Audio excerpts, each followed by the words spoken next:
감사하죠? 예, 더 찬양이 많아지고 더 풍성하게 했으면 좋겠습니다.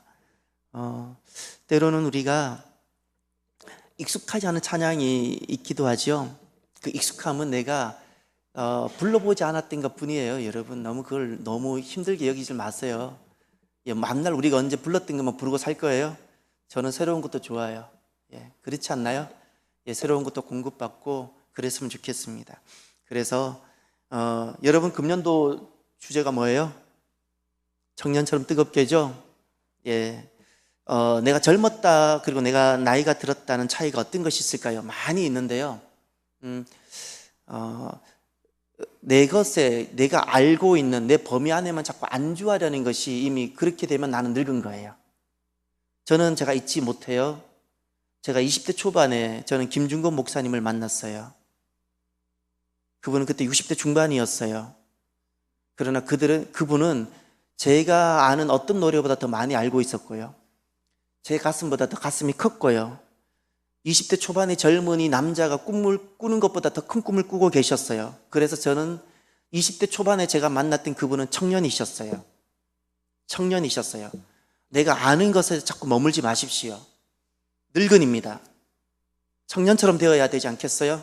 도전하시고요. 삶을 도전하시고 더욱더 개방하시고 한 걸음 한 걸음 나아가면 참 좋겠습니다. 오늘 데살로니가전서 5장 말씀입니다. 오늘은 빛의 아들의 말씀입니다. 데살로니가전서를 구조적으로 보면 딱 간단하게 이렇게 됩니다. 데살로니가전서는 1장에 데살로니가 교회를 소개하고 있어요. 데살로니가 교회가 어떠한지를. 그리고 2장부터 3장은 어떤 내용인가 하니 2장부터 3장은 사도 바울 자신의 고백을 이야기합니다. 나는 유모와 같이 당신을 길렀습니다. 나는 당신에게 가고 싶지만 그러지 못하고 있습니다. 여러 가지. 그래서 나는 디모데를 보냈습니다. 자기 상황을 이야기합니다. 그것이 2장과 3장이에요. 아직까지 3장까지 데살로니가를 통해서 주시고자 하는 메시지가 안 나왔어요. 데살로니가 전서를 통해서 주시고자 하시는 메시지는 사도 바울을 통해서 그 교회에 주시고자 하시는 하나님의 메시지는 4장부터 나오는 겁니다. 4장부터 나오는데 그 주제가 무엇인가 하니 이 데살로니가 교회에 주시는 그 권면의 말씀의 주제는 하나님을 기쁘시게 하는 삶, 하나님을 기쁘시게 하는 삶이에요. 자, 4장 1절로 가보십시오. 4장부터 데살로니가 전서에 주시는 메시지가 나옵니다. 하나님을 기쁘시게 하는 삶이 5가지를 소개됩니다. 이제 잘 보십시오. 하나님은 어떤 것을 기뻐하시고 하나님 우리에게 무엇을 원하시는지, 역으로 말하면 우리는 어떤 삶을 살아가면 무너지는지를 이제 여기서 볼 수 있는데 5가지가 나옵니다. 하나님을 기쁘시게 하는 삶. 먼저 1절을 보면 이렇게 말씀합니다. 그러므로 형제들아 우리가 끝으로 주 예수 안에서 너희에게 구하고 권면하노니 너희가 마땅히 어떻게 행하며 하나님을 기쁘시게 할 수 있는지를 우리가 배웠으니 곧 너희가 행하는 바라 더욱 많이 힘쓰라. 아멘. 여기 어떻게 행하며 그리고 하나님을 기쁘시게 할 수 있는지 그랬죠. 이것이 지금 4장, 5장에 걸쳐서 나오는 전체 주제입니다. 데살로니가 전서에서는 주시는 메시지가 하나님을 기쁘시게 하는 것입니다. 하나님을 기쁘시게 하는 삶, 하나님을 기쁘시게 하는 교회, 하나님을 기쁘시게 하는 성도, 저와 여러분들이 하나님을 기쁘시게 하는 귀한 성도가 되시기를 바랍니다. 우리의 교회가, 우리의 가정이, 내가 속한 곳이 하나님께서 보셨을 때 하나님께서 기뻐하실 만한 바로 그것이 되시기를 바랍니다. 저는 기억해요. 하나님은 공급하시는 분이 있어요. 제 인생에 하나님이 공급하심이 참 많았어요. 하나님은 반드시 주세요. 그런데 하나님이 주실 때는 너무나도 자연스럽게 주세요. 자연스럽게. 아침 해가 뜨죠, 자연스럽게. 저녁이면 달이 뜨죠, 자연스럽게. 하나님께서 우리에게 하늘문을 여시고 은혜를 부어주실 때는요, 너무나도 그 영적인 놀라운 역사가 자연스럽게 일어나요. 자연스러운 것 같아요. 그런데 하나님께서 부어줄 수 없는 상태가 딱 되면 끊어지기 시작해요. 은혜가 끊어져요. 부어지지 않아요. 하나님이 주시지 않으세요. 끊어지기 시작해요. 메말라가요. 박절하게 되어져요. 하나님께서 언제 은혜를 주시고요, 우리 모습이 어떠할 때 하나님께서는 그 은혜를 끊어버리시는지를 한번 보시길 바랍니다. 하나님을 기쁘시게 하는 것이 무엇인지 5가지입니다. 첫 번째, 3절, 4장 3절입니다. 하나님의 뜻은 이것이니 너희의 무엇이라고요? 거룩함이라. 곧 음란을 버리고, 거룩함, 여기다가 제가 성화라고 말씀을 드렸습니다. 이 거룩이라는 것은 홀리니스와 다르다 그랬죠. 주님께서 우리에게 바라시는 것은 점점 성화되어져 가는 거예요. 점점 성화되어져 가는, 이것이 하나님께서 기뻐하시는 첫 번째, 하늘 문을 열고 하나님 은혜를 우리가 맛보게 하는 첫걸음이 무엇인가니, 성화라는 개념이에요. 나는 죄인인데 내게 있는 악을 끊고 죄를 이기는 그 첫걸음이 그거예요. 악을 끊고 죄를 이기는 그 삶이에요. 이 삶이 어떤 역사를 일으키는 거 아니? 은혜를 다시요, 끊어져 버린 은혜를, 내 인생에 끊어져 버린 하나님 은혜를 시작하게 하는 거예요. 하나님 이거 기뻐하세요. 하나님 이거 기뻐하세요. 두 번째, 하나님은 무엇을 기뻐하시는가? 9절을 보십시오. 4장 9절. 형제 사랑에 관하여는 그랬죠. 이 형제 사랑이 제가 무엇이라 그랬죠? 교회라 그랬죠. 교회 사랑이에요. 하나님은 무엇을 기뻐해요? 세상은 다 자기를 사랑해요. 그런데 하나님은 무엇을 기뻐해요? 무엇을 기뻐해요? 교회를 사랑하는 것을 기뻐하세요. 교회는 주님의 몸이에요. 교회를 정말 내 몸 이상으로 사랑해 보십시오. 먼저 사랑해 보십시오. 교회를 기뻐해 보십시오. 제게 있어서 성령님이 제게 오셨을 때 제게 나타난 여러 가지가 많아요. 아주 지극히 작은 풀조차도 살아있고, 그 작은 풀이, 잡초 같은 그 작은 이름도 없는 그 풀들이 하나님을 찬양하는 것이 보였고요, 제게 성령님이 오셨을 때 제게 나타나는 현상이 교회를 사랑해요. 사람들은 그러죠. 교회는 건물이고 어쩌고 저쩌고. 아니요, 어떤 것이든 교회를 그냥 사랑하게 되어져요. 섬기고 싶어져요. 하나님은 무엇을 기뻐하실까요? 하나님은 교회를 사랑하는 것을 기뻐하세요. 그러면 언제 은혜가 끊어질까요? 교회 사랑하는 것을 포기하고 자기 사랑으로 돌아갈 때 잊지 마세요. 하나님 공급이 끊어집니다. 하나님 공급이. 세 번째, 하나님은 무엇을 기뻐하실까요? 하나님을 기쁘시게 하는 삶은 무엇일까요? 11절입니다.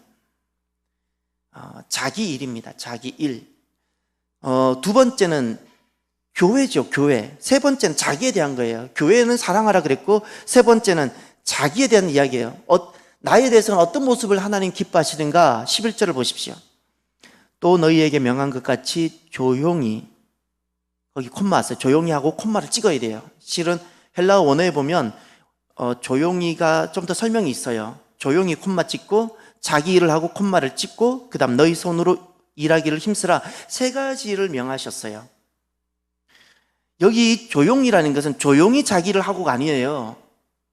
원어에 보면 자기가 갖고 있는 계획과 꿈, 야망에 대해서 조용하라는 거예요. 자기 갖고 있는 계획에 대해서 막 그것을 잔치 벌리듯 하지 말라는 거예요. 교회 와서는 그것은 조용히 하라는 거예요. 경건하게 하라는 거예요. 그것은. 그리고 자기 일을 하라 그랬어요. 자기 일이 있어야 돼요. 그리고 자기 손으로 일을 하라고 그랬어요. 세 번째는 주님께서 무엇을 기뻐하시는 거 아니? 자기를 성실하게 관리하는 겁니다. 요겁니다. 자기를 성실하게 관리하는 거예요. 떠버리지도 않고 자랑하지도 않고 자기를 성실하게 관리하는 것, 하나님 이거 분명히 보세요. 하나님 속지 않으세요. 나를 얼마나 성실하게 관리하는지, 하나님이 주신 시간을 얼마나 내가 농부가 되어서 그 시간을 갈고 닦고 시간을 허비하지 않는지 하나님 그거 보신다 그랬어요. 네 번째, 하나님은 무엇을 기뻐하시는가? 13절 보세요. 네 번째는 형제들아 자는 자들에 관하여 그랬죠. 성도의 죽음에 대한 거예요. 성도의 죽음. 그런데 성도의 죽음에 대해서 어떤 것을 기뻐하시는가? 13절을 보면 형제들아 자는 자들에 관하여는 너희가 알지 못함을 우리가 원하지 아니하노니 이는 소망 없는 다른 이와 같이 슬퍼하지 않게 하려 함이라. 아멘. 소망 없는 이들과 같이 슬퍼하지 않는 것을 기뻐해요. 지금 문제는 그거예요. 아무튼 성도의 죽음에 대한 거예요. 예수님을 믿다가 어려움을 겪은 자, 예수님을 믿다가 환난을 당한 사람, 예수님을 믿다가 죽게 된 사람들, 초대교회 이런 일이 많았거든요. 그런 일들로 인하여 소망이 없는 자들처럼 낙심하거나 소망이 없는 자들처럼 그것 때문에 절망하거나 슬퍼하지 말라는 거예요. 슬퍼하지 않는 그것을 기뻐하신다고 말씀하셨어요. 핵심이 무엇인가요? 소망입니다. 하나님은 무엇을 기뻐하세요? 예수님을 믿고 걸어가다가 당하는 환난들, 예수님을 믿고 걸어가다가 당하는 어려움들, 심지어 예수님을 믿고 걸어가다가 당하는 죽음, 그조차도 그걸로 낙심하지 않고 어떻게 하라고요? 소망 가운데 있으라는 거예요. 소망. 그 소망 가운데 있는 것을 하나님이 기뻐하신다고 말씀하셨어요. 소망이에요. 소망. 어떤 일이 있어도 내 가슴 속에는 소망이 지워져서는 아니 돼요. 이 소망은 어디로부터 오는 거예요? 주님으로부터. 주님으로부터. 여러분 어렸을 때 우리들 품에서 자녀가 자라고 컸죠? 자녀가 혹시 집에 돈이 좀 없다고 자녀가 잠을 자지 못하고 낙심하고 절망하고 학교 안 가는 자녀가 있었나요? 초등학생이? 그런 자녀 보았나요? 없었지요. 자녀는 부모만 있으면 돼요. 오늘 우리들은 너무나도 지나치게 슬퍼하거나 지나치게 낙심을 해요. 하나님께서는 무엇을 기뻐하신다고요? 하나님을 신뢰함으로 하나님으로 인한 그 소망, 그것을 기뻐하세요. 그리고 마지막 5번째가 오늘 본문과 이어지는 5장입니다. 5장 2절에 보면 주의 날 나오죠? 그게 5번째입니다. 아무튼 5장 전체가 5장 1절부터 11절까지가 주의 날과 관련됩니다. 하나님을 기쁘시게 하는 삶, 시작이 무엇인가요? 거룩함입니다. 성화입니다. 음란을 끊는 것입니다. 그 교회를 사랑하고 자기 겸손과 성실로 사는 것이고, 어떤 일이 있어도 소망을 빼앗기지 않고 소망 가운데 거하는 것이고, 하나님께서 기뻐하시는 삶의 결론은 무엇인가요? 종말론적인 삶을 사는 거예요. 그것이 5장이에요. 종말론적인 삶을 사는 것. 그러면 하나님께서는 우리가 오늘 본문에 종말론적인 삶을 사는 것을 기뻐하신다고 분명히 말씀하십니다. 종말이란 무엇일까요? 종말이라는 것은 우리는 자꾸 세상의 끝이라 생각해요. 그것은 세상에서 보는 눈이에요. 종말이란 세상의 끝이 아니라 주님이 오신다는 개념이에요. 종말이란 주님이 오시는 거예요. 우리에게 있어서 종말은 끝이 아니라 주님이 오시는 날이에요. 주님 나라가 이루어지는 날이에요. 모든 것이 승리하는 날이에요. 그래서 그날은 주의 날이고 승리의 날이고 가장 기쁜 날이고 내 생에 가장 복된 날이고, 우리는 그래서 그 날을 향해 달려가는 거예요. 마치 그 날이 결승지점처럼. 종말은 끝이 아니라 주님이 오시는 거예요. 주님이 오시는 거예요. 그러면 종말론적인 삶을 주님께서 기뻐하신다고 하셨는데, 어둠에 내가 거한다는 것은 무엇일까요? 어둠에 있다, 내가 어둠에 속했다. 그것은 도대체 무엇일까요? 이 5장에 보면 어둠 이런 단어가 반복됩니다. 먼저 4절 보세요. 오늘 본문.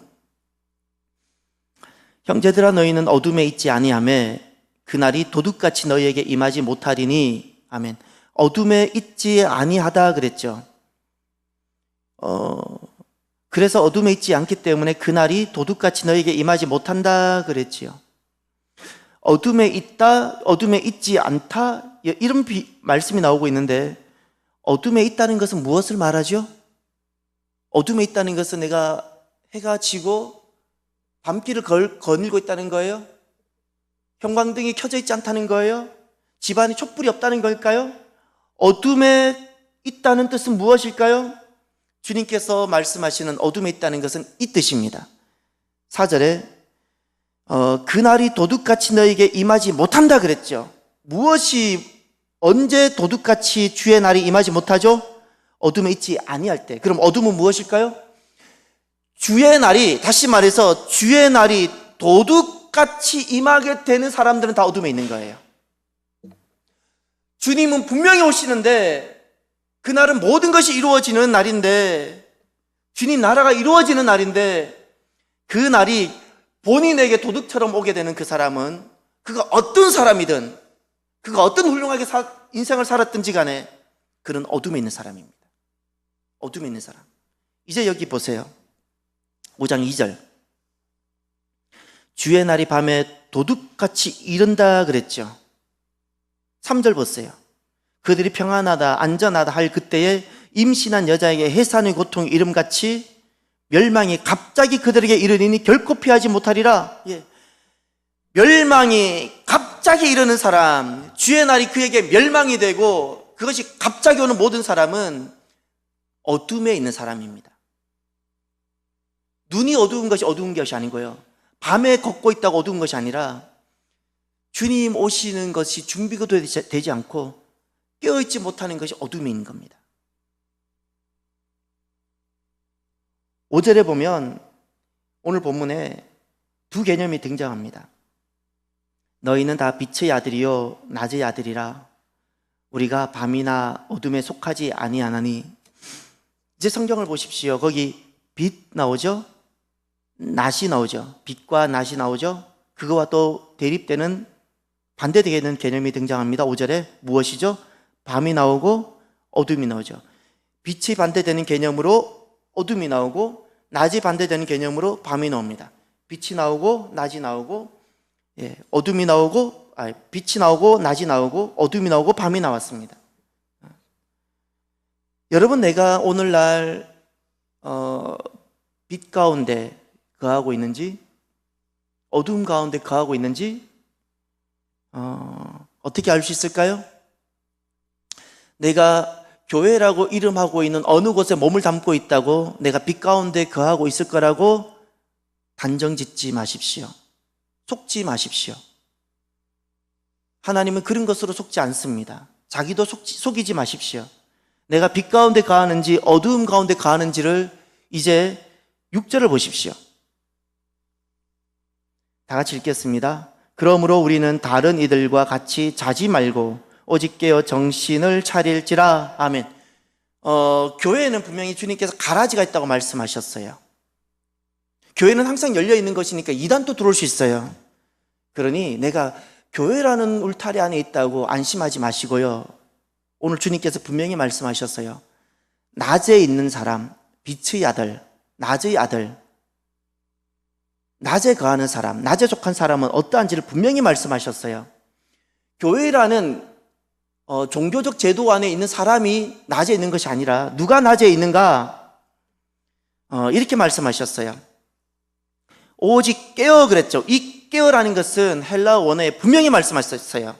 술을 끊다, 술 취하지 않다라는 뜻입니다. 이것이 깨어예요.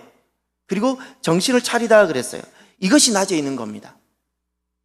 이것이 낮에 있는 것이에요. 이 술이 뜻하는 바는 세상의 쾌락입니다. 세상의 쾌락이에요. 세상의 쾌락이 끊어진 자예요.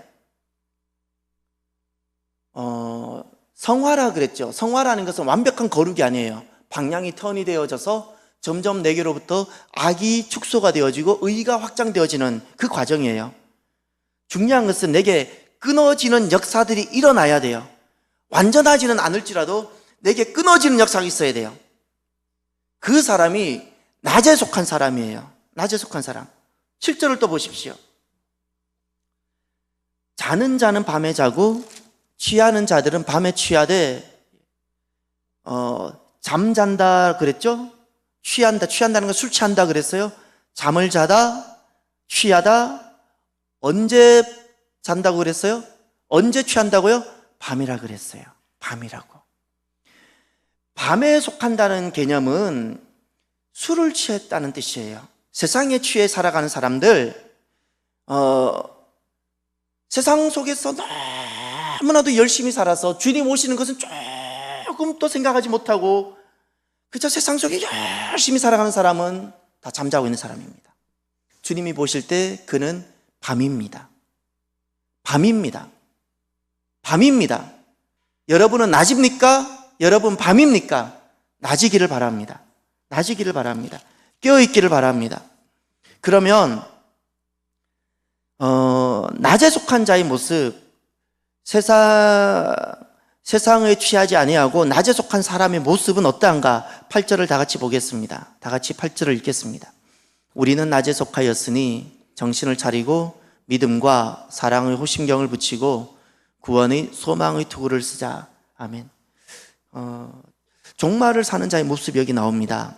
하나님께서 보셨을 때 낮에 거하는 사람, 빛의 아들, 낮의 아들, 하나님께서 기뻐하신 사람의 모습 여기 등장합니다. 무엇인가요? 세 가지가 있습니다. 믿음, 사랑, 그리고 소망입니다. 믿음, 사랑, 소망의 삶. 이것이 종말을 사는 자의 모습이고 하나님께서 기뻐하시는 자의 모습이라는 겁니다. 호심경이라는 것은 여기 로마 군인들이 갑옷을 입었을 때 전투복으로 그 당시에 가슴 부분, 심장과 이 가슴을 보호하기 위해서 입었던 갑옷 같은 건데 우리의 가슴에는 무엇이 있어야 된다고요? 믿음과 사랑이라 그랬어요. 우리의 눈과 우리의 머리는 무엇을 향하고 있어야 된다고요? 예, 소망을 향하고 있어야 된다는 거예요. 그것이 있어야 된다고 주님 말씀하셨어요. 그것이 종말을 사는 자의 모습이고 하나님께서 기뻐하시는 자의 모습입니다. 그러면 믿음과 사랑, 소망이란 도대체 구체적으로 무엇일까요? 데살로니가 전서에서 주시는 말씀이니까 데살로니가 전서에서 보십시오. 1장 3절을 돌아가서 보십시오. 1장 3절.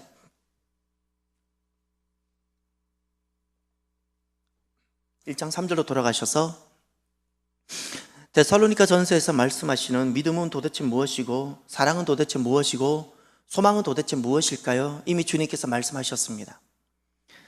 너희의 믿음의 역사와 사랑의 수고와 우리 주 예수 그리스도에 대한 소망의 인내를 우리 하나님 아버지 앞에서 끊임없이 기억함이니. 아멘. 믿음은 무엇일까요? 믿음의 역사. 하나님을 신뢰함으로 하는 일들이에요. 하나님을 신뢰함으로 일으켜지는 일들, 이게 믿음이에요. 사랑은 무엇일까요?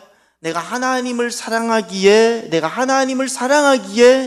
내가 행하는 수고와 섬김들을 말하는 거예요. 수고와 섬김들. 소망이라는 것은 무엇일까요? 주님께서 다시 오신다는 것을 내가 소망함으로 모든 것을 인내하는 것이 소망이라고 주님께서 말씀하셨어요. 소망. 누가 낮에 거하는 사람이라고요?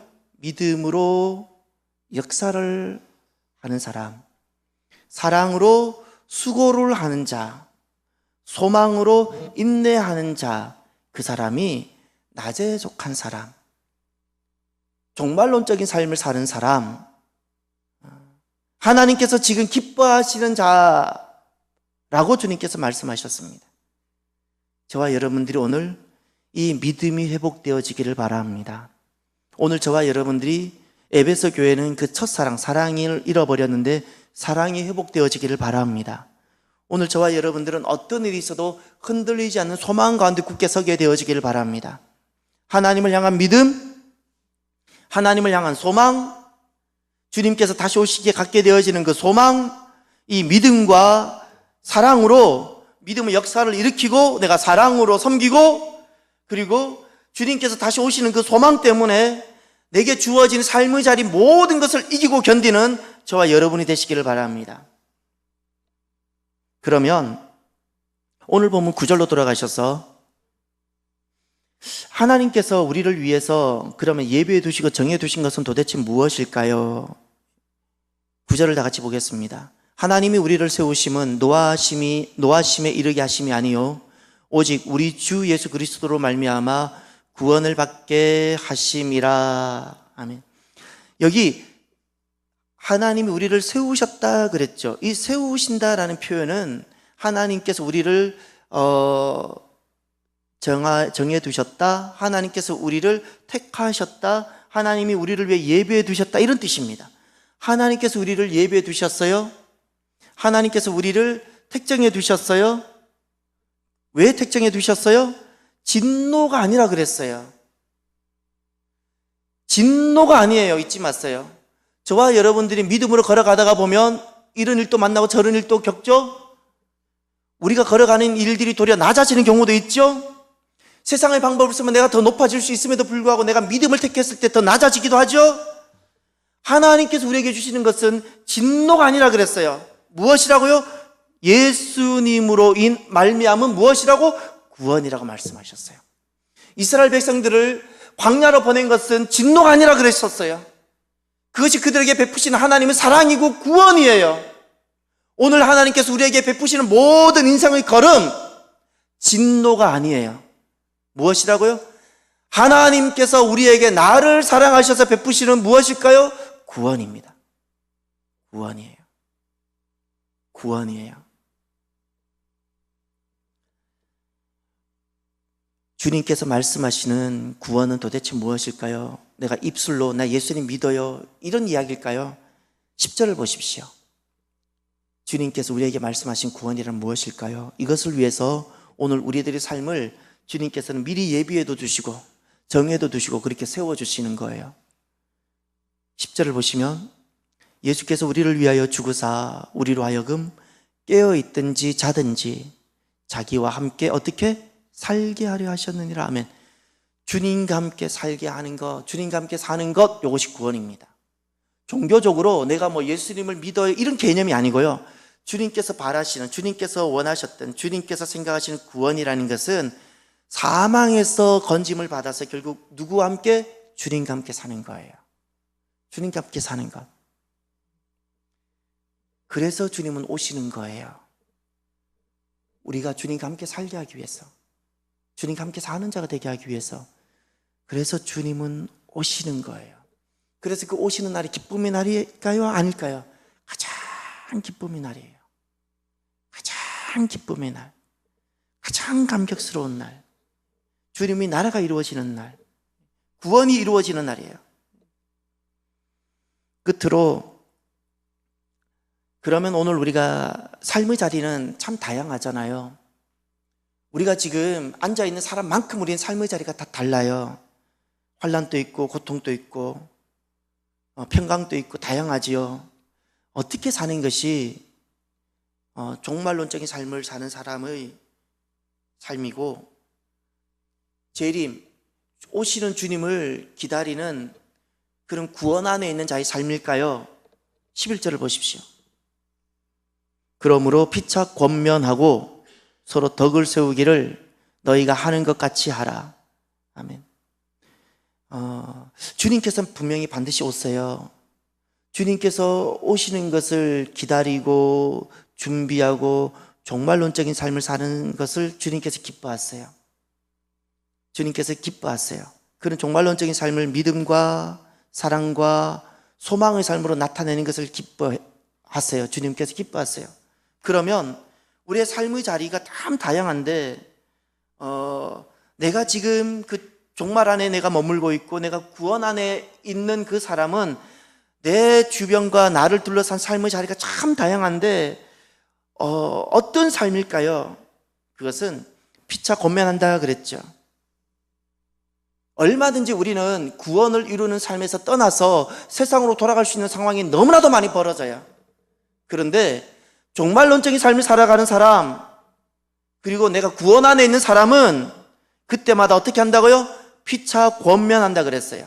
서로 격려한다는 거예요. 서로 위로한다는 거예요.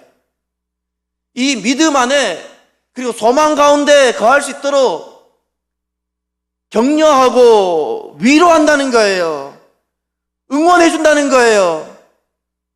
이것이 지금 무엇인가 하니 종말론적인 삶을 살아가는 그 사람의 모습이에요. 구원 안에 있는 자의 삶의 모습이에요. 어떤 삶? 격려하고 응원해 주는 삶.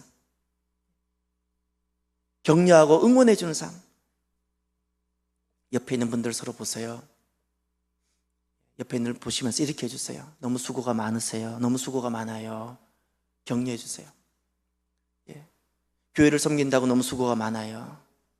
그리고 또 이 말도 해주세요. 힘드시죠? 예. 힘드시죠? 그래도 잘 하실 거예요. 잘 해내실 거예요. 이렇게 주님 오시는 그 재림을 기다리는 사람은 옆에 있는 사람들을 그렇게 격려하고 응원해줘요. 판단하지 않고 정죄하지 않고. 또 한 가지, 우리 삶의 자리가 나는 평강일지라도 옆에 있는 형제는 환난일 수 있어요. 그런데 이렇게 삶의 자리가 다 다른데 이 종말론적인 삶을 살아가는 하나님이 기뻐하시는 사람은 어떻게 살아가는가? 이렇게 말씀하셨어요. 서로 덕을 세우기를 그랬어요. 덕을 세운다 그랬어요. 서로 덕을 세운다는 것은 다른 뜻이 아니에요. 여러분 혹시 축구를 보셨습니까? 축구를 보면 그 축구할 때 그 경기를 지배하거나 이기는 축구 경기를 보면 빌드업이라는 단어가 있어요. 빌드업을 잘 한다, 이런 표현이. 오늘 이 팀은 빌드업이 잘 됐어요 그랬어요.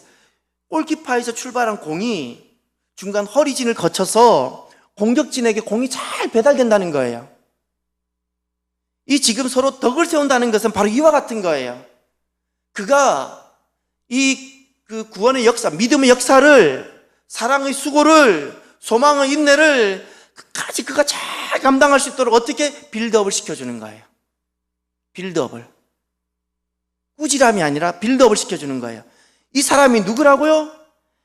우리가 지금 10사람이 만나면 10사람이 삶의 자리가 다 달라요. 내 관점으로 판단하지 않고 빌드업 시켜주는 사람이에요.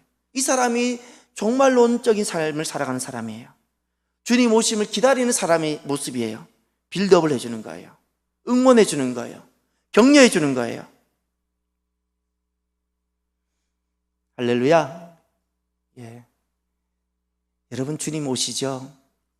하나님께서 기뻐하시는 삶을 살아가는 저와 여러분이 되시기를 바랍니다. 이 말씀들을 윤리적으로 받지 마십시오. 말씀을 윤리로 받는 것이 얼마나 비극인지 모릅니다. 이 5가지 중에 오늘 마지막 5번째를 봤는데, 하나님께서 잊지 마세요. 내가 믿는 하나님은 이것을 기뻐한다고 말씀하셨어요. 하나님은 이것을 기뻐하신다고 그랬어요. 종말을, 주의 날을 기다리고 잠자지 않고 세상에 취하지 않고 깨어있는 그를 기뻐한다고 주님 말씀하셨어요. 이건 윤리가 아니에요. 진리고 하나님 명령이고 말씀이에요. 이 말씀을 나에게 자꾸 들려주셔야 돼요. 말씀을 들려주셔야 돼요. 이게 진리라고 주님 말씀하신 거예요. 하나님께서는 누구를 기뻐하시는가? 종말론적인 삶을 사는 사람이에요.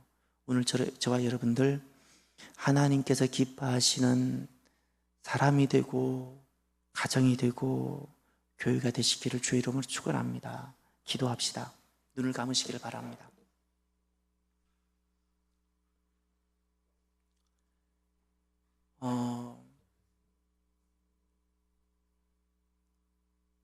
여러분들, 저와 여러분들은 누구로부터 사랑받기를 원하세요? 누가 나를 칭찬해 주기를 원하세요? 누가 나를 기뻐해 주기를 바라세요? 주님이시기를 바랍니다. 주님이시길 바랍니다. 주님께서 기뻐하시는 사람, 주님께서 사랑하시는 사람, 주님께서 사랑하시는 그 사람이 주여 되게 하옵소서라고, 다른 것에 의지하지 않고, 다른 것을 바라지 않고, 다른 사랑을 바라지 않고, 주님 사랑과 주님 기쁨을 바라는 자가 되기를 여러분 이 시간 기도하시길 바랍니다. 나의 가정이 주님께서 기뻐하시는 가정, 우리 교회가 주님께서 기뻐하시는 교회가 될 수 있도록, 내 인생이 주님께서 기뻐하시는 인생이 될 수 있도록 함께 시간 간절히 기도하기를 원합니다. 기도합시다. 할렐루야. 하나님 아버지 참으로 감사합니다. 하나님 아버지, 주님께서 기뻐하시는 사람,